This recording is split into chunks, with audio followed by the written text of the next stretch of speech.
hello' student যিসকল ছাত্ৰ ছাত্ৰীয়ে মেট্ৰিক 2026 দিছা তেওঁলোকৰ বাবে আজিৰ এই ভিডিঅ'টো অত্যন্ত গুৰুত্বপূৰ্ণ হ'ব গৈ আছে কিয়নো তোমালোকৰ ইতিমধ্যে পৰীক্ষা কমপ্লিট হ'ল তো এতিয়া তোমালোকৰ মনত এটাই প্ৰশ্ন যে তোমালোকৰ মেট্ৰিক পৰীক্ষাৰ ৰিজাল্ট কেতিয়া ঘোষণা কৰিব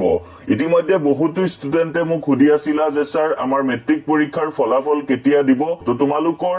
ৰিজাল্ট কেতিয়া দিব ডিটেইলছত আজিৰ ভিডিঅ'ত তোমালোকৰ লগত ডিসকাস কৰিব গৈ আছো গতিকে তোমালোকে ভিডিওটো একদম স্কিপ নকৰিবা আৰু আমাৰ চেনেলত আজি নতুন আইলে চেনেলটো তোমালোকে সাবস্ক্ৰাইব কৰি ৰাখিবা যাতে তোমালোকে HSLC 2026 ৰিজাল্ট ৰিলেটেড যিকোনো আপডেট পোন প্ৰথমে পাই থাকা তো ছাত্ৰ ছাত্ৰীসকল তোমালোকৰ HSLC 2026 ৰ ৰিজাল্ট কেতিয়া দিব বহুতে সুধি আছিলা তো ছাত্ৰ ছাত্ৰীসকল তোমালোকে যদি চোৱা লাষ্ট ইয়াৰ অৰ্থাৎ HSLC 2025 ৰ ৰিজাল্ট ঘোষণা কৰিছিলে 11 এপ্ৰিলত তো লাষ্ট ইয়াৰ HSLC এক্সামো সেম টাইমতে হৈছিলে আৰু ৰিজাল্ট ঘোষণা কৰিছিলে 11 এপ্ৰিলত তো তোমালোকে বৰ্তমান যদি গুগলত গৈ সাৰ্চ কৰা যে তোমালোকৰ HSLC ৰিজাল্ট কেতিয়া ঘোষণা কৰিব তেলে তোমালোকে গুগলত দেখা পাবা যে the Assam HSLC class 10 2026 results are expected to be released by the Board of Secondary Education Assam now the Assam State School Education Board in April 2026 তো তোমালোকৰ ইয়াতে কোৱা হৈছে যে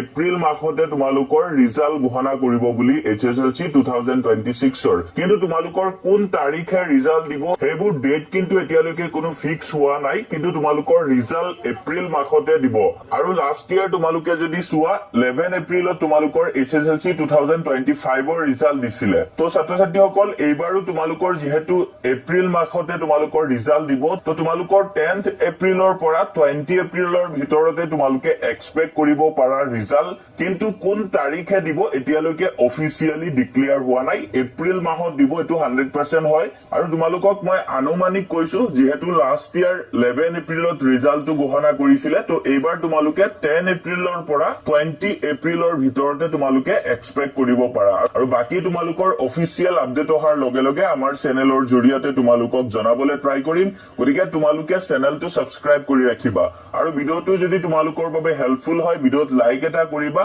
লগতে তোমালোকে ভিডিওটো হাইপ কৰি দিবা তো আজিৰ কাৰণে এইখিনি আছিল থ্যাংক ইউ ফৰ ওয়াচিং